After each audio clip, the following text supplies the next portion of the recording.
শুরু করছি অসীম ক্ষমাশীল ও নিরন্তর দয়ালু প্রতিপালকের নামে। কল্যাণকর সেই প্রতিপালক যার অধীনে সর্বময় কর্তৃত্ব, আর তিনি সবকিছুর উপর পূর্ণ ক্ষমতাবান।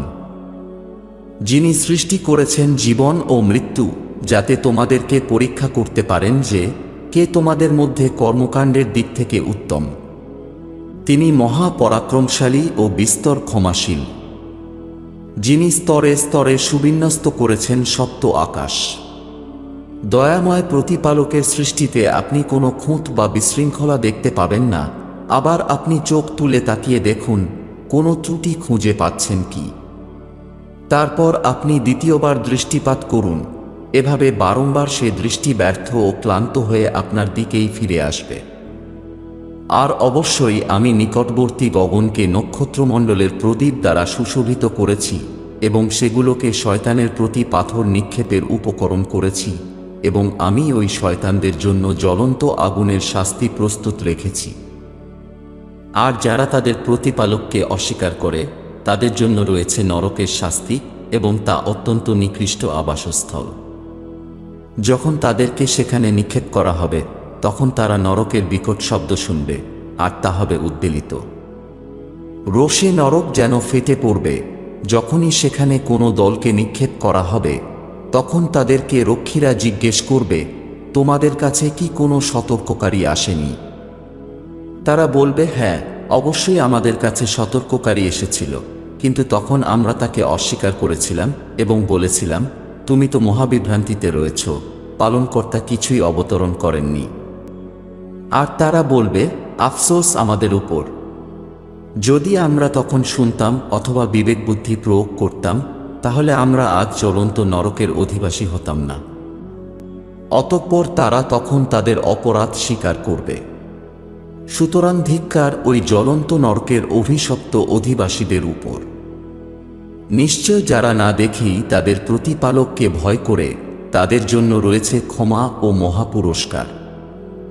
আর তোমরা তোমাদের কথা ফিসফিস করেই বলো অথবা উচ্চস্বরে বলে থাকোই না কেন, প্রতিপালক তো অন্তসমূহেও যা আছে তা সম্পর্কে সম্যক অবগত।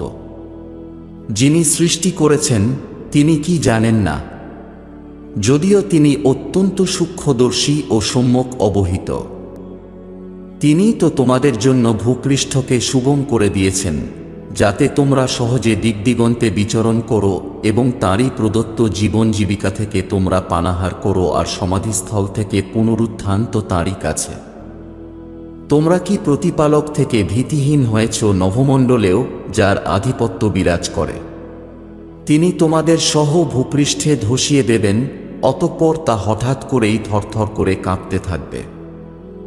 অথবা তোমরা কি এ থেকে নির্ভয় হয়েছ যে আকাশে যিনি রয়েছেন তিনি তোমাদের উপর কঙ্করবর্ষী বাতাস পাঠাবেন? তখন তোমরা জানতে পারবে আমার সতর্কবাণী কিরূপ ছিল। আর এদের পূর্ববর্তীগণ সত্যকে অস্বীকার করেছিল, ফলে আমার কঠোরতা কেমন ছিল। তারা কি তাদের উপরে উড়ন্ত পাখিদের পর্যবেক্ষণ করে না, যারা ডানা বিস্তার করে উড়ে বেড়ায় ও কখনো সংকুচিত করে নেয়? দয়াময় প্রতিপালক ব্যতীত অন্য কেউ তাদেরকে স্থির রাখেনি। নিশ্চয় তিনি সবকিছুর সম্যক দ্রষ্টা। সর্বোপরি দয়াময় প্রতিপালকের বিরুদ্ধে সৈন্যবাহিনী রূপে তোমাদেরকে যারা সাহায্য করবে তারা কারা? বিশ্বাসহীনরা প্রকাশ্য প্রবঞ্চনার মধ্যে রয়েছে। এমন কে আছে, যদি প্রতিপালক তাঁর জীবিকা বন্ধ করে দেন তবে সে তোমাদেরকে জীবিকা দান করবে? বরং তারা অবাধ্যতা ও সত্য বিদ্বেষে অবিচল রয়েছে। যে ব্যক্তি ঝুঁকে মুখে ভর দিয়ে চলে, সেই কি সঠিক পথে বিদ্যমান, নাকি সে ব্যক্তি যে সোজা হয়ে সঠিক পথে চলে? আপনি বলুন, সেই প্রতিপালকই তোমাদেরকে সৃষ্টি করেছেন এবং তোমাদেরকে দিয়েছেন শ্রবণ শক্তি, দৃষ্টিশক্তি ও অন্তঃকরণ, কিন্তু তোমরা খুব অল্পই কৃতজ্ঞতা প্রকাশ করো। আপনি বলুন, তিনি ভূপৃষ্ঠে তোমাদেরকে সৃষ্টি করে বিস্তৃত করে দিয়েছেন এবং বিচার দিবসে তারই কাছে তোমাদেরকে সমবেত করা হবে। আর সেই অবিশ্বাসীরা বলে, যদি তুমি সত্যবাদী হয়ে থাকো তবে বলো, এই অবশ্যম্ভাবী প্রতিশ্রুতি কবে পূর্ণ হবে? আপনি বলুন, এর জ্ঞান শুধুমাত্র প্রতিপালকের কাছেই আছে, আর আমি তো তার স্পষ্ট সতর্ককারী মাত্র।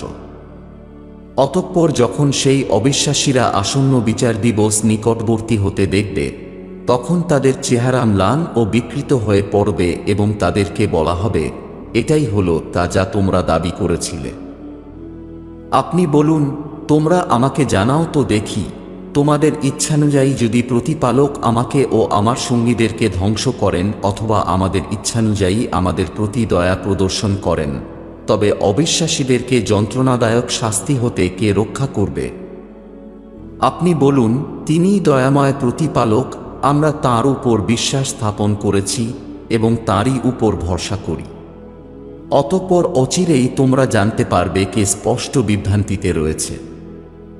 আপনি বলুন, তোমরা আমাকে জানাও, যদি পানীয় জলের স্তর ভূগর্ভে তোমাদের নাগালের বাইরে চলে যায়, তখন কে তোমাদের জন্য মিষ্ট জলের ঝর্ণাধারা নিয়ে আসবে? শুরু করছি অসীম ক্ষমাশীল ও নিরন্তর দয়ালু প্রতিপালকের নামে।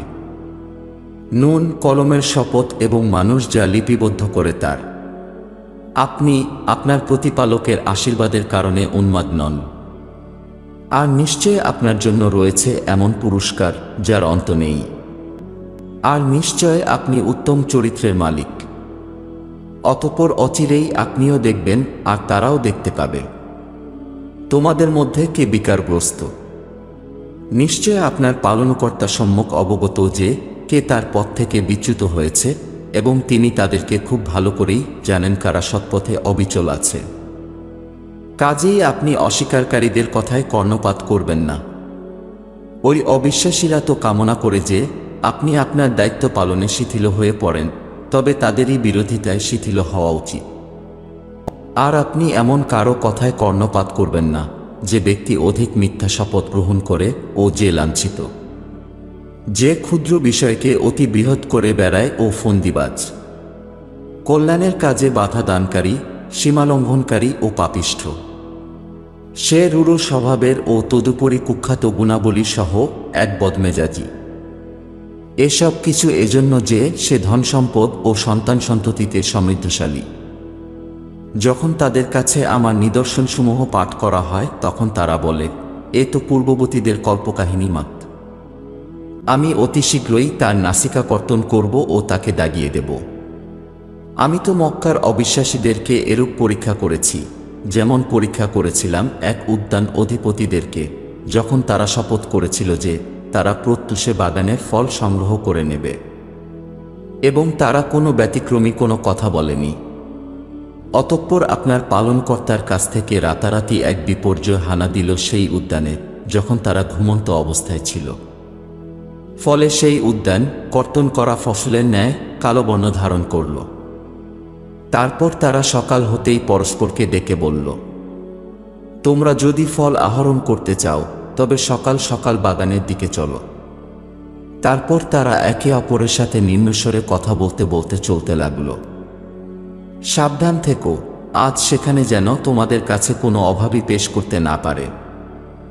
আর তারা নিবৃত্ত করতে সক্ষম এ বিশ্বাস নিয়ে বাগানে যাত্রা করল। অতঃপর তারা যখন বাগানের দুর্দশা দেখতে পেল, তখন বলল, নিশ্চয় আমরা পথ হারিয়ে ফেলেছি, বরং আমরা তো বঞ্চিত হয়ে গেছি। তাদের যে শ্রেষ্ঠ ব্যক্তি ছিল সে বলল, আমি কি তোমাদেরকে বলিনি, এখনো তোমরা প্রতিপালকের পবিত্রতা ও মহিমা ঘোষণা করছো না কেন? তখন তারা বলল, পবিত্র আমাদের পালনকর্তা, আমরা তো অত্যাচারী ছিলাম। তারপর তারা একে অন্যের প্রতি ধিক্কার প্রদান ও দোষারোপ করতে লাগল। তারা বলল, হায় দুর্ভোগ আমাদের, আমরা তো সীমালঙ্ঘনকারী ছিলাম। আশা করি আমাদের পালনকর্তা এই উদ্যানের থেকে উৎকৃষ্টতর উদ্যান দেবেন, আমরা আমাদের প্রভুর অভিমুখী হলাম। শাস্তি এরূপই হয়ে থাকে, এবং পরকালের শাস্তি তো আরও কঠিনতর, যদি তারা একটু তা জানতে পারত। নিশ্চয় সংযমীদের জন্য কল্যাণকর উদ্যান তাদের প্রতিপালকের কাছে রয়েছে। তবে কি আমি অনুগতদেরকে অপরাধীদের সমতুল্য গণ্য করব? তোমাদের কি হয়েছে, তোমরা এ কেমন সিদ্ধান্ত গ্রহণ করছো? তোমাদের কাছে কি কোনো ঐশী গ্রন্থ বিদ্যমান, যাতে তোমরা এ বিষয়ে অধ্যয়ন করো? যে নিশ্চয় তোমাদের জন্য তাতে সেটাই রয়েছে যা তোমরা পছন্দ করো। অথবা তোমাদের কি আমার সাথে বলবৎ এমন কোনো অঙ্গীকার রয়েছে যে বিচার দিবসে তোমরা নিজেদের জন্য যা নির্ধারণ করবে তাই পাবে? আপনি তাদেরকে জিজ্ঞাসা করুন, তাদের মধ্যে এই দাবির জামিনদার কে? অথবা তাদের কোনো ব্যক্তি কি আমার সাথে শরিকদার আছে? যদি তারা সত্যবাদী হয় তবে তারা তাদের সেই শরিকগুলোকে উপস্থিত করুক। সেই দিনটি স্মরণের যোগ্য, যেদিন তাদের পায়ের গোছা উন্মোচিত করা হবে আর অবিশ্বাসীদের আমন্ত্রণ করা হবে সিজদা করার জন্য, কিন্তু তারা তা করতে সক্ষম হবে না। তাদের দৃষ্টি অবনত থাকবে, হীনতা তাদেরকে আচ্ছন্ন করবে, অথচ যখন তারা পৃথিবীতে নিরাপদ ও সুস্থ ছিল তখনও তাদেরকে সিজদা করতে আমন্ত্রণ করা হতো। অতএব হে রসূল সাল্লাল্লাহু আলাইহি ওয়া আলিহি ওয়াসাল্লাম, আপনি আমাকে এবং যারা এই ঐশী গ্রন্থে মিথ্যারোপ করে তাদেরকে আলাদা ছেড়ে দিন। আমি তাদেরকে ক্রমে ক্রমে এমনভাবে ধ্বংসের দিকে নিয়ে যাব যে তারা জানতেও পারবে না। আর আমি তাদেরকে অবকাশ প্রদান করছি, নিশ্চয় আমার পরিকল্পনা অত্যন্ত বলিষ্ঠ। আপনি কি তাদের কাছে কোনো পারিশ্রমিক দাবি করছেন যে তা তাদের কাছে দুর্বহ দণ্ড মনে হয়? নাকি তাদের কাছে অদৃশ্যের জ্ঞান আছে যে তারা তা লিখে রাখে? অতএব আপনি ধৈর্য ধারণ করুন আপনার প্রতিপালকের নির্দেশ পর্যন্ত, আর আপনি মৎস্য সহচর জনাব ইউনুস আলাইহিস সালামের ন্যায় হবেন না, যখন তিনি বিষাদে আচ্ছন্ন অবস্থায় প্রতিপালকের প্রতি চিৎকার করে আহ্বান করেছিলেন। যদি তার প্রতিপালকের অনুগ্রহ ও দয়া তার কাছে না পৌঁছত তবে তিনি লাঞ্ছিত অবস্থায় নিক্ষিপ্ত হতেন উন্মুক্ত পাথরে প্রান্তরে এবং তিনি তিরস্কৃত হতেন। কিন্তু তার প্রতিপালক তাকে মনোনীত করে তাকে নিজ সৎকর্মপরায়ণ ব্যক্তিদের অন্তর্ভুক্ত করলেন। আর অবিশ্বাসীরা যখন কুরআন পাঠ শ্রবণ করে তখন মনে হয় যে তারা যেন তাদের তীক্ষ্ণ দৃষ্টি দ্বারা আপনাকে পথ থেকে সরিয়ে দেবে ও বলবে, এ তো এক উন্মাদ। অথচ কুরআন তো সৃষ্টিকুলের জন্য উপদেশ। শুরু করছি অসীম ক্ষমাশীল ও নিরন্তর দয়ালু প্রতিপালকের নামে। সেই চিরন্তন সত্য অবশ্যম্ভাবী। কি সেই অবশ্যম্ভাবী ঘটনা? আর হে সম্বোধনকারী, তোমরা কি করে জানবে সে অবশ্যম্ভাবী ঘটনা কি?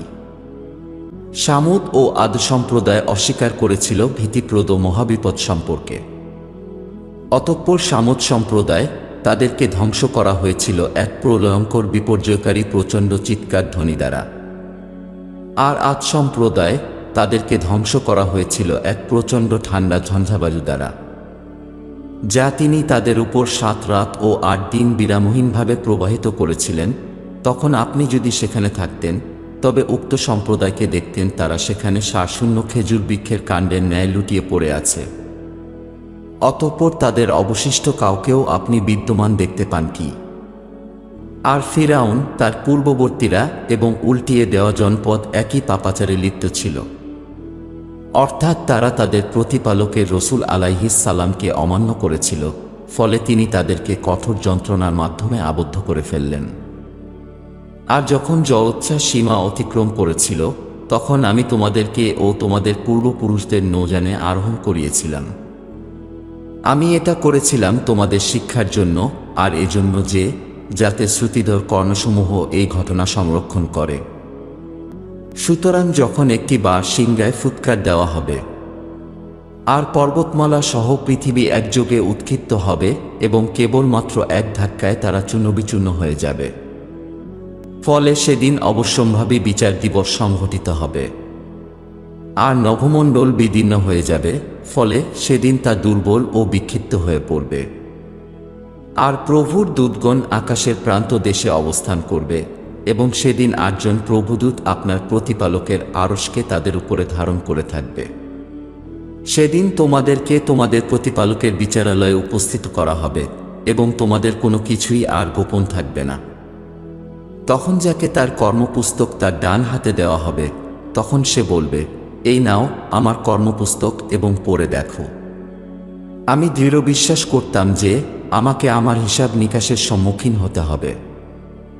কাজেই সে এক সন্তোষজনক জীবন যাপন করবে, অর্থাৎ সেই মহিমান্বিত স্বর্গে থাকবে, যার পরিণত ফলরাশি অবনমিত থাকবে তাদের নাগালের মধ্যে। তাদেরকে বলা হবে, তোমরা অতীত দিনে যা করেছিলে তার বিনিময়ে তৃপ্তির সাথে পানাহার করো। কিন্তু যার কর্মপুস্তক তার বাম হাতে দেওয়া হবে, সে বলবে, হ্যাঁ, আমাকে যদি কর্মপুস্তক না দিত, আর আমি যদি আমার হিসাব নিকাশ সম্পর্কে না জানতে পারতাম, হায়, আমার মৃত্যুই যদি আমার শেষ হতো, আমার ধন সম্পদ আমার কোনো কাজেই আসল না, আমার ক্ষমতাও বিনষ্ট হয়েছে। তখন বলা হবে, একে আবদ্ধ করো ও তার গলায় বেড়ি পরিয়ে দাও, তারপর তাকে নরকে নিক্ষেপ করো, তারপর তোমরা তাকে 70 হাত লম্বা শিকল দিয়ে বেঁধে রাখো, কারণ সে সর্বশক্তিমান প্রতিপালকে বিশ্বাস করত না, আর গরিব অসহায়দের অন্নদানে উৎসাহিত হতো না। কাজেই আজ এখানে তার কোনো সহানুভূতিশীল মিত্র নেই, আর পুত ছাড়া তার জন্য আজ কোনো আহার নেই, যা অপরাধী ছাড়া অন্য কেউ ভক্ষণ করবে না। অতএব আমি শপথ করছি তার, যা তোমরা দেখতে পাও এবং যা তোমরা দেখতে পাও না তারও। নিশ্চয় এই কুরআন এক সম্মানিত রসূল সাল্লাল্লাহু আলাইহি ওয়াসাল্লামের বক্তব্য, আর এটা কোনো কবির কথা নয়, কিন্তু তোমরা খুব সীমিত সংখ্যকই বিশ্বাস পোষণ করে থাক। আর না এটা কোনো জ্যোতিষীর কথা, কিন্তু তোমরা অল্পই উপদেশ গ্রহণ করো, বরং এটি সমস্ত জগতের পালনকর্তা কর্তৃক অবতীর্ণ। তিনি যদি আমার নামে কোনো কথা রচনা করে আমার বলে চালাতে চেষ্টা করতেন, তবে অবশ্যই আমি তার ডান হস্ত ধরে ফেলতাম, তারপর অবশ্যই আমি তার হৃৎপিণ্ডের ধমনী কর্তন করে দিতাম। অতঃপর তোমাদের মধ্যে এমন কেউই নেই যে তাকে আমার কাছ থেকে রক্ষা করতে পারে। আর নিঃসন্দেহে এই কুরআন সংযমীদের জন্য অবশ্যই এক উপদেশ। আর আমি অবশ্যই জানি যে তোমাদের মধ্যে কতিপয় তার অস্বীকারী রয়েছে। আর এই কুরআন নিশ্চয়ই অবিশ্বাসকারীদের জন্য অনুশোচনার কারণ হবে, আর নিশ্চয় এটি সুনিশ্চিত সত্য। অতএব আপনি আপনার মহান প্রতিপালকের নামের পবিত্রতা ও মহিমা ঘোষণা করুন। শুরু করছি অসীম ক্ষমাশীল ও নিরন্তর দয়ালু প্রতিপালকের নামে। একজন প্রশ্নকর্তা এই শাস্তি নিয়ে প্রশ্ন তুললেন, যা অবিশ্বাসীদের উপর সংঘটিত হবে, আর এটাকে প্রতিরোধ করার কেউ নেই। এটা অবতীর্ণ হবে সেই মহান প্রতিপালকের কাছ থেকে, যিনি ঊর্ধ্বারোহণের সোপানসমূহের অধিকারী, প্রভুদূত এবং মানবীয় আত্মা প্রতিপালকের দিকে ঊর্ধ্বগামী হয় এমন একদিনে, যা সময়কাল 50,000 বছর। কাজেই হে নবী সাল্লাল্লাহু আলাইহি ওয়াসাল্লাম, আপনি ধারণ করুন পরম ধৈর্য। তারা ওই দিনকে মনে করে খুব দূরবর্তী, কিন্তু আমি তাকে একদম সন্নিকটে দেখছি। সেদিন আকাশ হবে গলিত ধাতুর মতো, এবং পর্বতসমূহ হবে রঙিন পশমের মতো, এবং কোনো বন্ধু অন্য বন্ধুর খোঁজ নেবে না। তাদেরকে পরস্পরের দৃষ্টিগোচর করা হবে। অপরাধী সেদিন নিজেদের শাস্তির বদলে মুক্তিপণ স্বরূপ তার সন্তান সন্ততিকে দিতে চাইবে, আর নিজ স্ত্রী ও নিজ ভ্রাতাদের, আর তার নিকট আত্মীয়কে, যারা তাকে আশ্রয় দিত, আর পৃথিবীতে যারা আছে তাদের সবাইকে, তারপর যাতে এটি থেকে তাকে মুক্তি দেওয়া হয়। কখনোই নয়, নিশ্চয় তা লেলিহান অগ্নিপিণ্ড, যা ত্বককে খসিয়ে দেবে। নরক সেই প্রত্যেক ব্যক্তিকে ডাকবে যে সত্যের প্রতি পৃষ্ঠ প্রদর্শন করেছিল এবং মুখ ফিরিয়ে নিয়েছিল, আর যে সম্পদ পুঞ্জীভূত করেছিল অতঃপর সংরক্ষিত করে রেখেছিল। নিশ্চয় মানুষকে সৃষ্টি করা হয়েছে অতিশয় অস্থির চিত্তরূপে। যখন বিপদ তাকে স্পর্শ করে তখন সে খুবই হাহুতাশ করতে শুরু করে, আর যখন কল্যাণ তাকে স্পর্শ করে সে কার্পণ্য করে। তবে নামাজ আদায়কারীগণ এই মন্দ বৈশিষ্ট্য থেকে পৃথক, যারা তাদের নামাজ অব্যাহত রাখে, আর যাদের সম্পদে নির্ধারিত অধিকার রয়েছে, দরিদ্র ও বঞ্চিতদের, আর যারা বিচার দিবসকে সত্য বলে বিশ্বাস করে, আর যারা তাদের পালনকর্তার শাস্তিকে ভয় করে। নিশ্চয় তাদের প্রতিপালকের শাস্তি সম্পর্কে আশঙ্কা মুক্ত থাকা চলে না। আর যারা তাদের লজ্জাস্থানকে রক্ষা করে, তবে তাদের পত্নী অথবা অধিকারভুক্ত দাসী ছাড়া এতে তাদের কোনো অপরাধ নেই।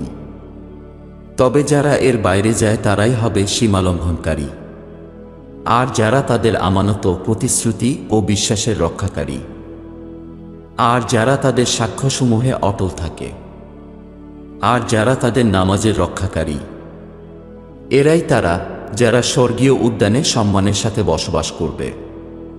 হে নবী সাল্লাল্লাহু আলাইহি ওয়া আলিহি ওয়াসাল্লাম, অবিশ্বাসীদের কি হলো? তারা আপনার দিকে ছুটে আসছে দলে দলে, ডান দিক ও বাম দিক থেকে। তাদের প্রত্যেকে কি এই প্রত্যাশা করে যে তাদের প্রবেশ করানো হবে আরাম ও প্রাচুর্যময় স্বর্গে? কখনোই নয়। আমি তাদেরকে যা থেকে সৃষ্টি করেছি তা তারা ভালো করেই জানে। অতএব আমি পূর্ব পশ্চিম উভয় দিকের প্রতিপালকের শপথ করছি, অবশ্যই আমি সক্ষম এ বিষয়ে যে তাদের চেয়ে উৎকৃষ্টদেরকে তাদের স্থলবর্তী করতে, আর এতে আমি অক্ষম নই। অতএব আপনি তাদেরকে বাগবিতণ্ডা ও খেলতামাশায় মত্ত থাকতে দিন, যে অবশ্যম্ভাবী দিনের প্রতিশ্রুতি তাদেরকে দেওয়া হচ্ছে তার সম্মুখীন হওয়ার আগ পর্যন্ত। সেদিন তারা সমাধি থেকে এমন দ্রুত বেগে নির্গত হবে যেন মনে হবে তারা তাদের মূর্তিগুলোর দিকে ধাবিত হচ্ছে। তাদের দৃষ্টি অবনত থাকবে, আর হীনতা ও লাঞ্ছনা তাদেরকে আচ্ছন্ন করবে। এটাই সেই দিন যার প্রতিশ্রুতি তাদেরকে করা হয়েছিল। শুরু করছি অসীম ক্ষমাশীল ও নিরন্তর দয়ালু প্রতিপালকের নামে। অবশ্যই আমি নূহ আলাইহিস সালামকে তার সম্প্রদায়ের প্রতি এই নির্দেশ সহ প্রেরণ করেছিলাম যে আপনি আপনার সম্প্রদায়কে সতর্ক করুন তাদের প্রতি যন্ত্রণাদায়ক শাস্তি আবির্ভাবের পূর্বে। সুতরাং তিনি তার সম্প্রদায়কে বললেন, হে আমার সম্প্রদায়, নিঃসন্দেহে আমি তোমাদের জন্য প্রকাশ্য সতর্ককারী এই বিষয়ে যে তোমরা শুধু প্রতিপালকের উপাসনা করো ও তার অবাধ্যতার ভয় করো এবং আমার আনুগত্য করো। তিনি তোমাদের পূর্বের পাপাচার ক্ষমা করবেন এবং তোমাদেরকে এক নির্দিষ্ট সময় পর্যন্ত অবকাশ প্রদান করবেন। নিশ্চয় প্রতিপালক কর্তৃক নির্ধারিত সময় উপস্থিত হলে তা বিলম্বিত করা যায় না, যদি তোমরা এটা বুঝতে পারতে। নূহ আলাইহিস সালাম বললেন, হে আমার আল্লাহ, আমি তো আমার সম্প্রদায়কে দিবারাত্র তোমার দিকে আমন্ত্রণ করেছি, কিন্তু আমার আমন্ত্রণ তাদের পলায়ন প্রবণতায় আরও অধিক বৃদ্ধি ঘটিয়েছে। আমি যখনই তাদেরকে আমন্ত্রণ করি যাতে আপনি তাদেরকে ক্ষমা করতে পারেন, তখনই তারা নিজেদের অঙ্গুলি দ্বারা কর্ণসমূহ বন্ধ করে নিয়েছে, তাদের আলখাল্লা দ্বারা আবৃত করে নিয়েছে নিজেদেরকে এবং নিজেদের পথে অনড় থেকেছে, আর মাত্রাতিরিক্ত ঔদ্ধত্য প্রকাশ করেছে। তারপরও আমি তাদেরকে দৃঢ়তার সাথে উচ্চস্বরে আমন্ত্রণ জানিয়েছি। তারপর আমি তাদেরকে গোপনে ও প্রকাশ্যে উভয় পদ্ধতিতেই আমন্ত্রণ করেছি।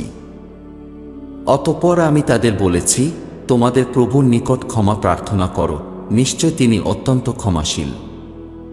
তিনি তোমাদের জন্য গগনলোক থেকে মুষলধারে বৃষ্টিপাত করবেন, আর তিনি তোমাদেরকে সমৃদ্ধ করবেন ধনসম্পদ ও সন্তানাদির মাধ্যমে, এবং তোমাদের জন্য স্থাপন করবেন উদ্যানসমূহ, তোমাদের জন্য সৃষ্টি করবেন নদীনালা। তোমাদের হলোটা কি যে তোমরা প্রতিপালকের শ্রেষ্ঠত্বের মূল্যায়ন করছো না? অথচ তিনিই তোমাদেরকে পর্যায়ক্রমে সৃষ্টি করেছেন। তোমরা কি পর্যবেক্ষণ করো না আল্লাহ কিভাবে সপ্ত গগনলোক স্তরে স্তরে সুবিন্যস্ত করেছেন, আর সেখানে চন্দ্রকে স্থাপন করেছেন আলোকরূপে ও সূর্যকে স্থাপন করেছেন প্রদীপরূপে। তিনি তোমাদেরকে বিশেষভাবে পৃথিবী থেকে উৎপন্ন করেছেন, তারপর সেখানেই তিনি তোমাদেরকে ফিরিয়ে নেবেন এবং পরবর্তীতে নিশ্চিতভাবে তোমাদের পুনরুত্থান ঘটবে। আর প্রতিপালকই তোমাদের জন্য ভূপৃষ্ঠকে বিস্তৃত করেছেন যাতে তোমরা তার প্রশস্ত পথে চলাফেরা করতে পারো। নূহ আলাইহিস সালাম প্রতিপালকের নিকট প্রার্থনা করে বলেছিলেন, হে আমার রব, ওই মানুষরা তো আমাকে অমান্য করেছে আর অনুসরণ করেছে এমন মানুষের যা ধনসম্পদ ও সন্তানাদি তার ক্ষতি ছাড়া আর কিছুই বৃদ্ধি করেনি, আর তারা আমার বিরুদ্ধে ভয়ানক ষড়যন্ত্র ও প্রতারণা করেছে। এবং তারা সাধারণ মানুষদেরকে বলেছিল যে নূহের নির্দেশে তোমাদের উপাস্যদের পরিত্যাগ করো না, না ওয়াদ ও শুয়াকে পরিত্যাগ করো, আর না ইয়াগুজ, ইয়াউক ও নাসরকে পরিত্যাগ করো।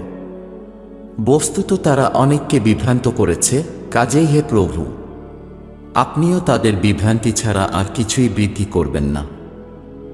অবশেষে তাদের অপরাধের জন্য তাদেরকে অতল সমুদ্রে নিমজ্জিত করা হয়েছিল এবং পরে তাদেরকে প্রবেশ করানো হয়েছিল অগ্নিকুণ্ডে। কাজেই তারা প্রতিপালকের শাস্তি থেকে রক্ষা করার জন্য কাউকেই সাহায্যকারী হিসাবে পাশে পায়নি। আর নূহ আলাইহিস সালাম বলেছিলেন, হে আমার প্রতিপালক, আপনি ওই অবিশ্বাসীদের মধ্য থেকে কাউকেই পৃথিবীতে বসবাসের জন্য অব্যাহতি প্রদান করবেন না।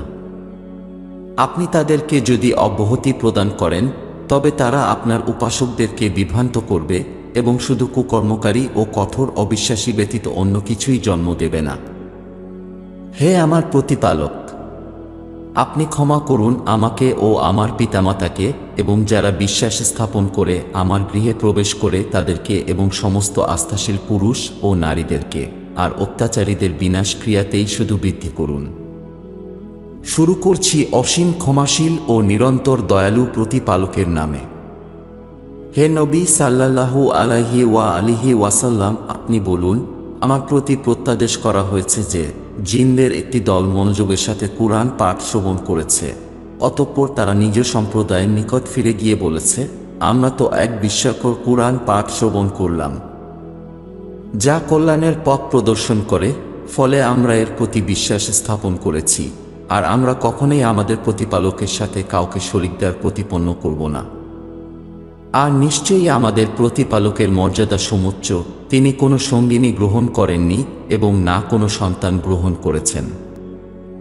আর এই যে আমাদের মধ্যে বিরাজমান নির্বোধেরা আল্লাহ সম্বন্ধে খুবই অবান্তর বক্তব্য উপস্থাপন করে থাকে, আর আমরা মনে করতাম মানুষ ও জিন পালনকর্তা সম্পর্কে কখনোই মিথ্যা কথা বলবে না। আর এই যে কতিপয় মানুষ কতিপয় জিনের আশ্রয় গ্রহণ করত, ফলে তারা তাদের বিভ্রান্তি ও অবাধ্যতা বাড়িয়ে দিত। এবং এই যে যেমন তোমরা ধারণা করো প্রতিপালক কাউকেই কখনো পুনরুত্থিত করবেন না, অনুরূপ মানব সম্প্রদায় ধারণা করেছিল। আর এই যে আমরা আকাশের তথ্যাদি সংগ্রহ করতে চেয়েছিলাম, কিন্তু লক্ষ্য করলাম কঠোর প্রহরী ও উল্কাপিণ্ড দ্বারা আকাশ পরিপূর্ণ করে দেওয়া হয়েছে। আর আমরা পূর্বে আকাশের বিভিন্ন ঘাঁটিতে খবরাখবর শ্রবণ করার জন্য বসতাম, কিন্তু এখন কেউ সংবাদ শুনতে চাইলে সে তার উপর নিক্ষেপের জন্য প্রস্তুত জ্বলন্ত উল্কাপিণ্ডের সম্মুখীন হয়। আর এই যে আমরা বুঝতে পারি না প্রতিপালক পৃথিবীর অধিবাসীদের জন্য কোনো মন্দ কাজের পরিকল্পনা করেছেন না, তিনি তাদের মঙ্গল চান। এটাও যে আমাদের কিছু সংখ্যক সৎকর্মপরায়ণ আর কিছু সংখ্যকের ব্যতিক্রমী, বস্তুত আমরা ছিলাম বিভিন্ন পথের অনুসারী। আর আমরা উপলব্ধি করেছি যে আমরা পৃথিবীতে প্রতিপালককে পরাভূত করতে পারব না এবং পালিয়েও তাকে ভ্রান্তিতে উপনীত করতে পারব না। আর এই যে আমরা যখন সত্য পথের বাণী শ্রবণ করলাম তখন তার প্রতি বিশ্বাস স্থাপন করলাম। সুতরাং যে ব্যক্তি তার প্রভুর প্রতি আস্থা রাখবে তার কোনরূপ ক্ষতি ও অন্যায়ের আশঙ্কা থাকবে না। আর এই যে আমাদের মধ্যে কিছু সংখ্যক বিদ্যমান যারা অনুগত আর কিছু সংখ্যক অবাধ্য, কাজেই যারা ইসলাম অর্থাৎ আনুগত্যের পথ গ্রহণ করেছে তবে তারা সুচিন্তিতভাবে সত্য পথ বেছে নিয়েছে। আর যারা সত্য পথ থেকে বিচ্যুত হবে তারা নরকের ইন্ধনে পরিণত হবে। আর তারা যদি সত্য পথে প্রতিষ্ঠিত থাকত তবে অবশ্যই তাদেরকে আমি চমৎকারভাবে তৃপ্ত করতাম, যা দ্বারা আমি তাদেরকে যাচাই করতে পারি। আর যে ব্যক্তি তার পালনকর্তার স্মরণকে উপেক্ষা করে তিনি তাকে এমন দুঃসহ শাস্তিতে প্রবেশ করাবেন যা ক্রমাগত বৃদ্ধি পেতে থাকবে। আর নিশ্চয় সিজদার স্থানগুলো একমাত্র প্রতিপালকের জন্য, কাজেই প্রভুর সাথে তোমরা অন্য কাউকে অংশীদার প্রতিপন্ন করো না। আর নিশ্চিতভাবে যখন প্রতিপালকের সর্বোত্তম ভৃত্য অর্থাৎ রসুল সাল্লাল্লাহু আলাইহি ওয়া আলিহি ওয়াসাল্লাম তাকে স্মরণের জন্য প্রতীয়মান হন তখন এমন মনে হয় যে তারা তার উপর ঝাঁপিয়ে পড়বে। আপনি বলুন, আমি তো কেবলমাত্র আমার প্রতিপালককেই স্মরণ করি এবং তার সঙ্গে অন্য কাউকেও শরীকদার প্রতিপন্ন করি না। বলুন, নিশ্চয় আমি তোমাদের কোনো ক্ষতি বা কল্যাণের মালিক নই। আপনি বলুন, প্রভু থেকে কেউই আমাকে রক্ষা করতে পারবে না এবং প্রতিপালক ছাড়া আমি কখনো কোনো আশ্রয় পাই না। তবে হ্যাঁ, আমার কাজ শুধু এটাই যে প্রতিপালকের পক্ষ থেকে প্রচার করা এবং তার বাণী মানুষের কাছে পৌঁছে দেওয়া। আর যে ব্যক্তি প্রভু ও তার রসুল আলাইহিস সালামকে অমান্য করে তার জন্য রয়েছে নরকের আগুন, সেখানে তারা চিরস্থায়ীভাবে বসবাস করবে। অবশেষে যতক্ষণ না তারা প্রতিশ্রুত শাস্তি প্রত্যক্ষ করবে ততক্ষণ এই মানুষরা তাদের অন্যায় থেকে বিরত হবে না। তখন তারা জানতে পারবে কে সাহায্যকারী হিসাবে অধিকতর দুর্বল ও সংখ্যায় স্বল্প।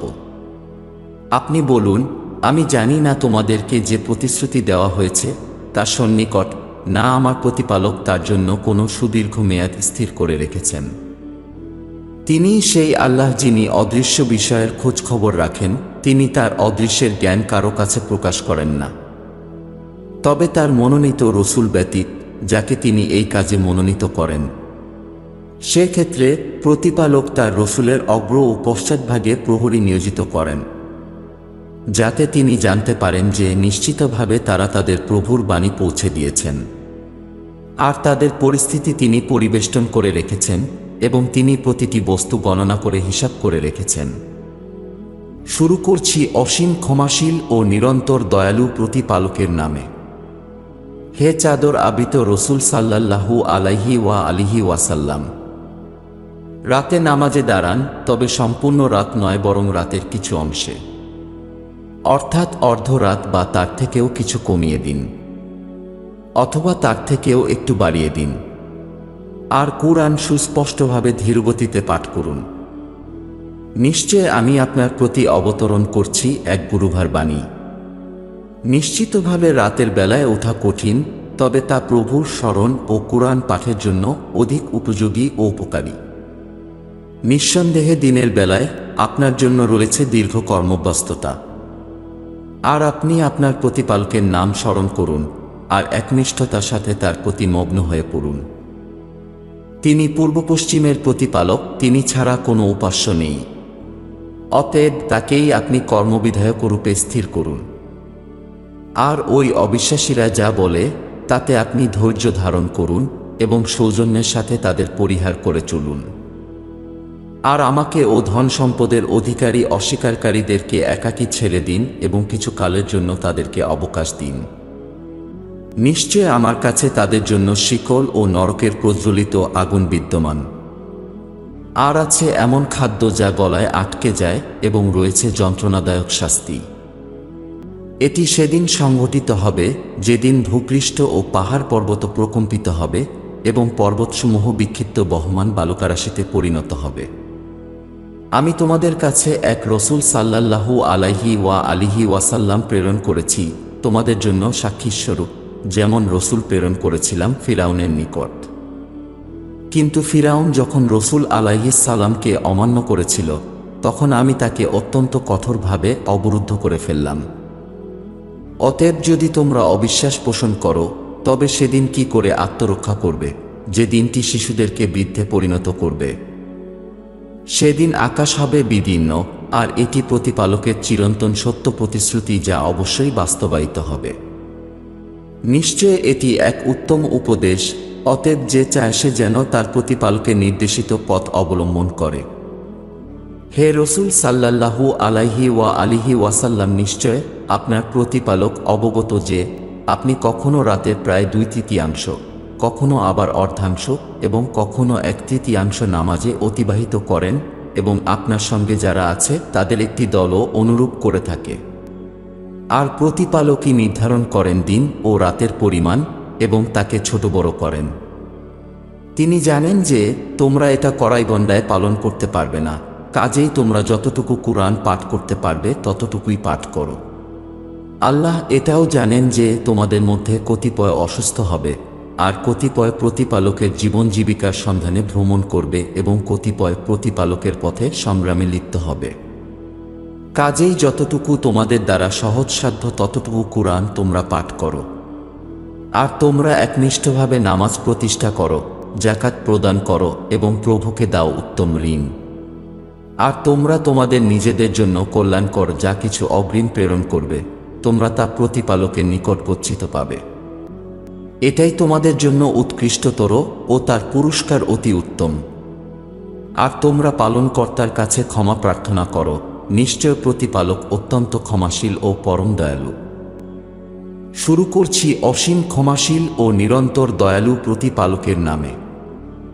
হে চাদর পরিধানকারী রসূল সাল্লাল্লাহু আলাইহি ওয়া আলিহি ওয়াসাল্লাম, উঠুন এবং মানুষদেরকে সতর্ক করুন আর আপনার প্রতিপালকের শ্রেষ্ঠত্ব ঘোষণা করুন, আর আপনার পরিধান পবিত্র রাখুন, আর অপবিত্রতা থেকে দূরবর্তী থাকুন, আর অধিক প্রাপ্তির প্রত্যাশায় কাউকে অনুগ্রহ করবেন না, আর আপনার প্রতিপালকের জন্যই ধৈর্য ধারণ করুন। অবশেষে যখন সিংহায় ফুৎকার দেওয়া হবে, সেদিন হবে এক মহা সংকটের দিন, যা অবিশ্বাসীদের জন্য মোটেই সহজ হবে না। আমাকে ও যাকে আমি একাকী সৃষ্টি করেছি তাকে ছেড়ে দিন, আর আমি তাকে দান করেছি বিপুল ধনসম্পদ এবং নিত্যসঙ্গী সন্তানাদি প্রদান করেছি, আর তাকে স্বাচ্ছন্দ্য জীবনের প্রচুর উপকরণ দিয়েছি। এরপরও সে কামনা করে যে আমি তাকে আরও অধিক প্রদান করি। কখনোই নয়, সে তো আমার নিদর্শনসমূহের ঘোরতর বিরোধী। অচিরেই আমি তাকে নরকের উচ্চস্থানে আরোহণ করাব। সে চিন্তাভাবনা করল ও একটি সিদ্ধান্ত গ্রহণ করল। সুতরাং ধ্বংস হোক সে। কেমন করে সে এ সিদ্ধান্ত গ্রহণ করল? আবার বলছি, ধ্বংস হোক সে। সে কেমন করে এ সিদ্ধান্তে উপনীত হল? তারপর সে দৃষ্টিপাত করল, তারপর সে ভ্রুকুঞ্চিত করল ও মুখমণ্ডল বিকৃত করল, তারপর সে পৃষ্ঠ প্রদর্শন করল ও অহংকার করল। অবশেষে সে বলল, এ তো প্রাচীন কাল থেকে লোক পরম্পরায় প্রাপ্ত জাদু ব্যতীত আর কিছুই নয়। এটা মানুষের বক্তব্য ছাড়া আর কিছুই নয়। আমি শীঘ্রই তাকে নরকে নিক্ষেপ করব। আর তোমরা কেমন করে জানবে যে নরক কেমন স্থান? না সে কোনো জিনিস অবশিষ্ট রাখে আর না ছেড়ে দেবে। সে তো শরীরের ত্বক পুড়িয়ে কালো করে দেবে। তার তত্ত্বাবধানে রয়েছে 19 জন প্রহরী। আর আমি তো কেবল প্রভুর দূতদেরকেই নরকের প্রহরী নিযুক্ত করেছি, আর আমি তাদের সংখ্যাবলকে অবিশ্বাসীদের পরীক্ষাস্বরূপ উল্লেখ করেছি, যাতে ঐশী গ্রন্থের অনুসারীদের দৃঢ় প্রত্যয় জন্মায়, আর যারা আস্থাশীল তাদের আস্থা বৃদ্ধি পায়, আর ঐশী গ্রন্থের অনুসারীরা ও বিশ্বাসীরা সন্দেহ পোষণ না করে। আর যেন এর ফলে যাদের অন্তর কলুষিত তারা ও অবিশ্বাসীরা বলে, প্রতিপালক এ সংখ্যার উপমা উল্লেখ করে কি বোঝাতে চাচ্ছেন? এভাবে আল্লাহ যাকে ইচ্ছা বিভ্রান্ত পথে পরিত্যাগ করেন এবং যাকে ইচ্ছা সঠিক পথের সন্ধান দেন। আর আপনার প্রভুর বাহিনী সম্পর্কে একমাত্র তিনিই অবগত। আর নরকের এই বর্ণনা তো মানুষের জন্য এক উপদেশ মাত্র। চাঁদের শপথ, কখনোই না। আর রাতের শপথ, যখন তার অবসান ঘটতে থাকে। আর প্রভাতকালের শপথ, যখন তা আলোকোজ্জ্বল হয়।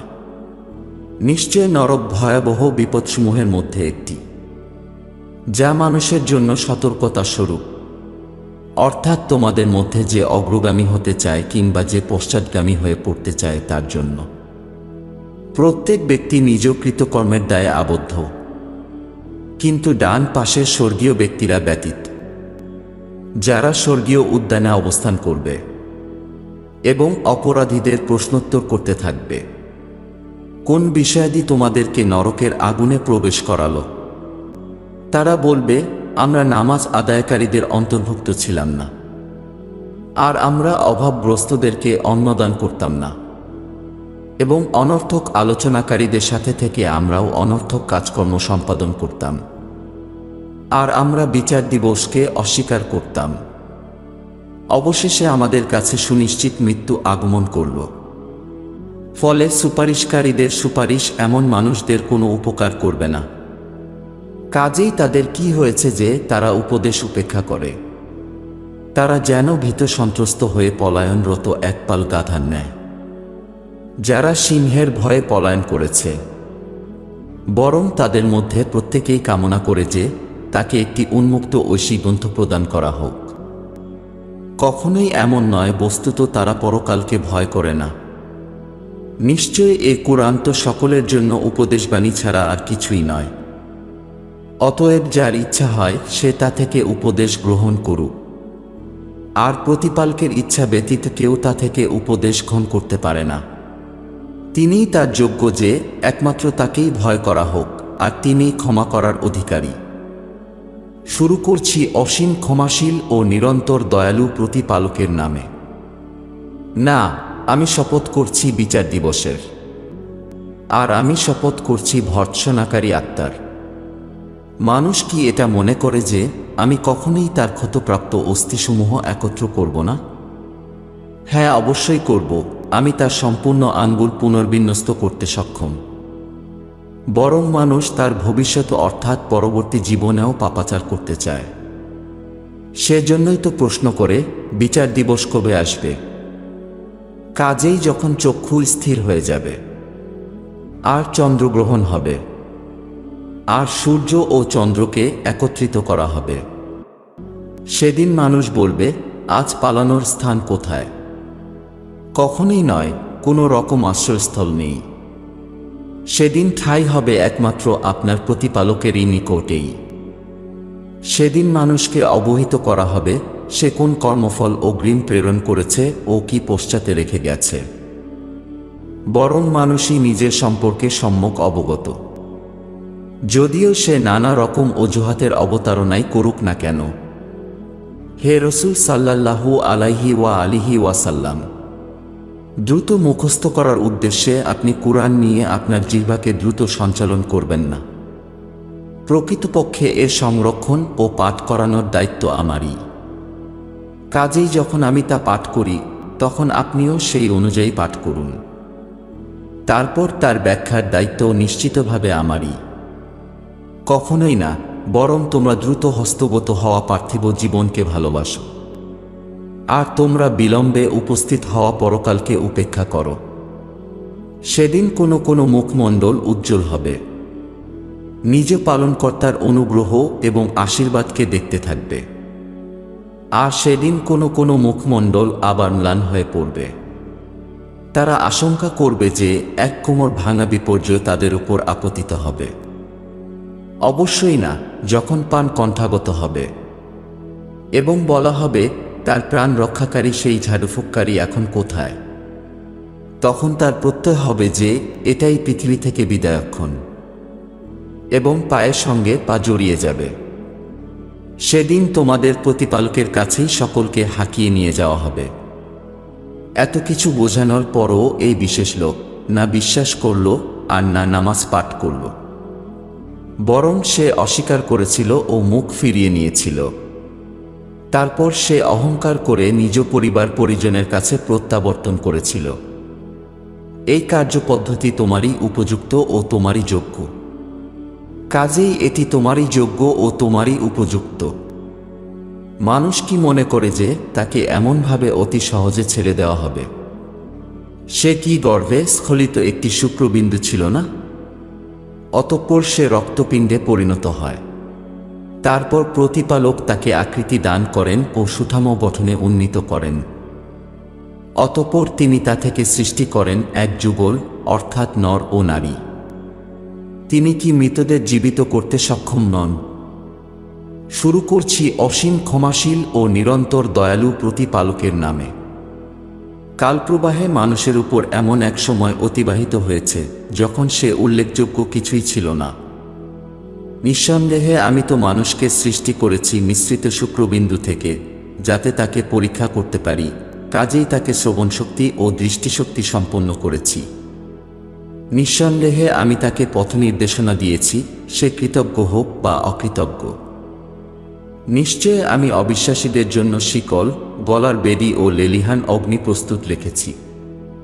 নিঃসন্দেহে সৎকর্মপরায়ণরা স্বর্গে এমন পানীয় পান করবে যা হবে কর্পূর মিশ্রিত, অর্থাৎ এমন একটি প্রস্রবণ যা থেকে প্রতিপালকের বিশেষ ভৃত্যগণ পানীয় পান করবে, আর তারা যেদিকেই গমন করবে সেদিকেই এই প্রস্রবণকে প্রবাহিত করা হবে। এই মানুষেরা সেই ব্যক্তিবর্গ যারা তাদের মানত পূর্ণ করে এবং সেই দিনের ভয়ে করে যে দিনের অকল্যাণ হবে ভয়ঙ্কর। আর তারা প্রতিপালকের নৈকট্যের জন্য অভাবগ্রস্ত, অনাথ ও বন্দীদের অন্নদান করে থাকে এবং বলে, আমরা শুধুমাত্র প্রতিপালকের সন্তুষ্টি লাভের উদ্দেশ্যে তোমাদেরকে অন্নদান করি, আমরা তোমাদের কাছ থেকে কোনো প্রতিদান বা কৃতজ্ঞতা চাই না। আমরা আমাদের প্রতিপালকের নিকট থেকে এমন এক ভয়ঙ্কর দিনের শাস্তির আশঙ্কা করি যা হবে তিক্ত ও অসহ্য। পরিণামে প্রতিপালক তাদেরকে সেই দিনের অনিষ্ট হতে রক্ষা করবেন এবং তাদেরকে চেহারার হাস্যোজ্জ্বলতা ও হৃদয়ের উৎফুল্লতা প্রদান করবেন। আর তাদের ধৈর্যের পুরস্কার স্বরূপ তিনি তাদেরকে স্বর্গীয় উদ্যান ও রেশমের পোশাক প্রদান করবেন। সেখানে তারা সুসজ্জিত উঁচু আসনে হেলান দিয়ে আসীন থাকবে। তারা সেখানে সূর্যের প্রখরতা অথবা শীতের শীতলতা কিছুই দেখবে না। আর তাদের উপর সন্নিহিত থাকবে স্বর্গীয় উদ্যানের ছায়া এবং তার ফলমূল সর্বদা নির্দ্বিধায় আহার করার জন্য সম্পূর্ণরূপে তাদের আয়ত্তাধীন থাকবে। আর তাদের নিকট ঘুরে ফিরে পরিবেশন করা হবে রৌপ্যপাত্রে ও স্ফটিক স্বচ্ছ পানপাত্রে। আর পানপাত্রগুলো কাচের নয় বরং রৌপের ন্যায় হবে, যা আয়োজকরা নির্দিষ্ট পরিমাণে ও সম্পূর্ণ পরিমাপে মিশ্রিত করবে। আর সেখানে তাদেরকে পান করানো হবে শুষ্ক আদাগুঁড়ো মিশ্রিত বিশুদ্ধ পানীয়। এটি স্বর্গের এমন এক প্রস্রবণ যাকে বলা হয় সালসাবিল। আর সেবার জন্য তাদের নিকট প্রদক্ষিণ করতে থাকবে চিরকিশোরগণ। যখন তোমরা তাদেরকে দেখবে তখন মনে করবে তারা যেন বিক্ষিপ্ত মুক্তা। আর তোমরা সেখানে যেদিকেই তাকাবে সেদিকেই দেখতে পাবে স্বাচ্ছন্দ্য ও আশীর্বাদ এবং বিশাল সাম্রাজ্য। তাদের পরিধান হবে সূক্ষ্ম সবুজ রেশম ও স্থূল রেশমের বস্ত্র, আর তাদের রৌপ্য নির্মিত কঙ্কন পরানো হবে, আর তাদের প্রতিপালক তাদেরকে পবিত্র পানীয় পান করাবেন। নিশ্চিতভাবে এটাই তোমাদের পুরস্কার, আর তোমাদের কর্মপ্রচেষ্টা ছিল কৃতজ্ঞতার যোগ্য। আমি আপনার প্রতি পর্যায়ক্রমে কুরআন অবতীর্ণ করেছি। কাজেই আপনি ধৈর্যের সাথে আপনার প্রতিপালকের নির্দেশের প্রতীক্ষা করুন এবং তাদের মধ্য থেকে কোনো পাপিষ্ঠ বা ঘোর অকৃতজ্ঞ অবিশ্বাসীদের কথা গ্রাহ্য করবেন না। আর সকাল সন্ধ্যায় তোমার পালনকর্তার নাম স্মরণ করো। আর রাতের এক অংশে তার প্রতি সিজদাবনত হও, আর রাতের দীর্ঘ সময়ে তার পবিত্রতা ও মহিমা ঘোষণা করো। নিঃসন্দেহে তারা পার্থিব জীবনকে ভালোবাসে, আর তাদের সামনে আগত এক কঠিন দিন অর্থাৎ বিচার দিবসকে উপেক্ষা করে চলে। নিশ্চয় আমি তাদেরকে সৃষ্টি করেছি এবং আমি তাদের অস্থিসন্ধি সুদৃঢ় করেছি। আর যখনই আমি চাইব তখন তাদের স্থানে তাদের মতো অন্য কাউকে দিয়ে তাদের প্রতিস্থাপন করে দেব। নিশ্চয় এটা এক উপদেশ, অতএব যে তার প্রতিপালকের পথ অবলম্বন করতে চায় সে করুক। আর তোমরা ইচ্ছা করতে সক্ষম হবে না যদি না প্রতিপালক তা ইচ্ছা করেন। নিশ্চয় প্রভু সর্বজ্ঞ ও বিস্তর প্রজ্ঞাময়। তিনি যাকে ইচ্ছা তাকে নিজ অনুগ্রহের গণ্ডিতে অন্তর্ভুক্ত করেন, আর তিনি অত্যাচারীদের জন্য প্রস্তুত রেখেছেন যন্ত্রণাদায়ক শাস্তি। শুরু করছি অসীম ক্ষমাশীল ও নিরন্তর দয়ালু প্রতিপালকের নামে। শপথ পর্যায়ক্রমে সদা প্রেরিত প্রভুদূতদের। অতঃপর প্রলয়ঙ্করী ঝঞ্ঝার মতো প্রবাহিত হয়, যে মেঘমালাকে ছড়িয়ে দেয়, অতঃপর সুস্পষ্টরূপে পৃথক করে দেয়। অতঃপর তারা অন্তরে প্রভুর স্মরণ স্থাপন করে। প্রমাণ সম্পূর্ণ হওয়ার পর অজুহাত আপত্তি রহিতকরণ অথবা সতর্ক করার জন্য। নিশ্চয় তোমাদেরকে যে অবশ্যম্ভাবী প্রতিশ্রুতি দেওয়া হয়েছে তা সংঘটিত হবেই।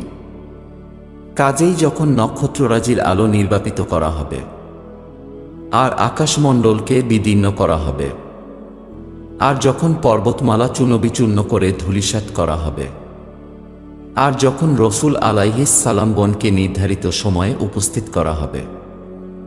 বস্তুত এসব স্থগিত রাখা হয়েছে কোন দিনের জন্য? নিশ্চয় বিচার দিবসের জন্য। আর তুমি কি করে জানবে বিচার দিবস কি? দুর্ভোগ সেদিনের অস্বীকারীদের জন্য। আমি কি পূর্ববর্তীদের বিনাশ ঘটাইনি? তারপর আমি তাদের পরবর্তীতে আগত মানুষদেরকেও। অপরাধীদের প্রতি আমি এরূপ আচরণই করে থাকি। দুর্ভোগ সেদিনের অস্বীকারীদের জন্য।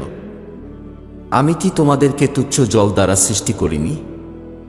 তারপর আমি তা স্থাপন করেছি এক নিরাপদ আধার অর্থাৎ মাতৃগর্ভে, একটি নির্দিষ্ট কাল পর্যন্ত। অতএব এতে প্রমাণিত হল আমি সক্ষম, তাহলে আমি কতই না উত্তম ক্ষমতাবান। আমি কত নিপুণ পরিমাপকারী, দুর্ভোগ সেদিনের অস্বীকারীদের জন্য। আমি কি ধরণীকে ধারণকারী রূপে সৃষ্টি করিনি, জীবিত ও মৃত উভয়কেই? আর আমি তাতে স্থাপন করেছি সুদৃঢ় উচ্চ পর্বতমালা এবং তোমাদেরকে পান করিয়েছি সুপেয় ও মনোরম জল। দুর্ভোগ সেদিনের অস্বীকারীদের জন্য। তোমরা যাকে অস্বীকার করতে, এখন চলো সেই নরকের দিকে। এখন ধাবিত হও সেই 3 শাখা বিশিষ্ট ছায়ার দিকে, যে ছায়া শীতল নয় আর যে অগ্নিশিখা হতে রক্ষাও করে না। ওই নরক অট্টালিকা তুল্য আগুনের বৃহৎ স্ফুলিঙ্গ উৎক্ষেপণ করে, তা যেন পীতবর্ণ উটের দল। দুর্ভোগ সেদিনের অস্বীকারীদের জন্য। এটা এমন এক দিন যেদিন তাদের বাকশক্তি হারিয়ে যাবে, আর না তাদেরকে অনুমতি দেওয়া হবে যে ক্ষমা প্রার্থনা করতে পারবে। দুর্ভোগ সেদিনের অস্বীকারীদের জন্য। এটাই বিচারের দিন, যেদিন আমি তোমাদেরকে ও পূর্ববর্তীদেরকে একত্র করেছি। অতঃপর তোমাদের কাছে যদি নরক থেকে রেহাই পাওয়ার কোনো কলাকৌশল থাকে, তবে তা আমার বিরুদ্ধে প্রয়োগ করো। দুর্ভোগ সেদিনের অস্বীকারীদের জন্য। নিশ্চয় সংযমীরা সেদিন প্রতিপালকের অনুগ্রহের ছায়া ও প্রশ্রবণ বহুল স্থানে অবস্থান করবে, আর তারা তাদের কাঙ্ক্ষিত ফলমূলের প্রাচুর্যের মধ্যে অবস্থান করবে। তাদের বলা হবে, তোমাদের কর্মের পুরস্কার স্বরূপ তোমরা তৃপ্তির সাথে পানাহার করো। নিঃসন্দেহে আমি সৎকর্মশীলদেরকে এভাবেই পুরস্কৃত করি। দুর্ভোগ সেদিনের অস্বীকারীদের জন্য।